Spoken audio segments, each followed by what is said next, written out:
No niin, tervetuloa uuden VoiceOverin pariin ja tänään aiheena Keychron K2-näppäimistö, mutta laitetaan tähän nyt ensi alkuun uusi tuore Varmilon musta matto. Näitä löytyy nyt 3 sitten yhteensä meikäläiseltä, mutta pitää olla väriteemaan sopivat, niin siitä musta nätti matto siihen ja sitten paketin kimppuun.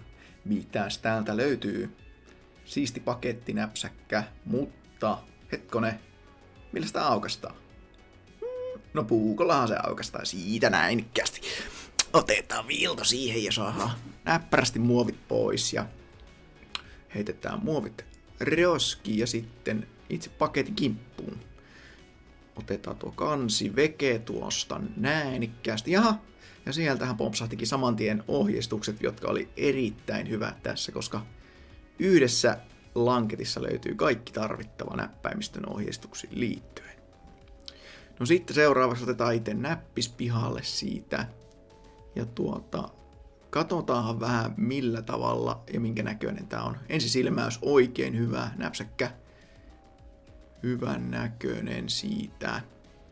Sieltä löytyy laput, sitten löytyy, mitä sieltä löytyy? Piuha löytyy ja sitten löytyy muutama ekstra näppäin ja kiikäpulleri. Ja seuraavassa testaillaan vähän näppäimistä ääniä, niin olkaahan tarkkana. Gateron Red kyseessä.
Ja näin, mutta tämähän oli langaton näppäimistö mahdollisuus ja ei löytynyt tästä itse paketista sitä, niin eikä löyty omasta koneesta, niin löytyy tommonen dongeli, tän näköinen, mikä maksoi 10 taisi olla, niin kytketään se tonne tietokoneen puolelle sitten kiinni, niin saadaan omaa koneeseen Bluetooth.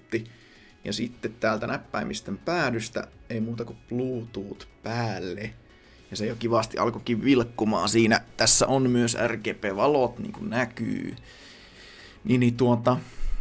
Sen jälkeen toki se pitää sieltä tietokoneen kautta saada kans pelittämään. Ja tässä kohtaa piti vähän ohjeistuksia kaivaa uudestaan esiin, että miten tämä homma nyt tehtiin. Mutta se oli yksinkertaisesti F-nappi ja 1 pohjaan.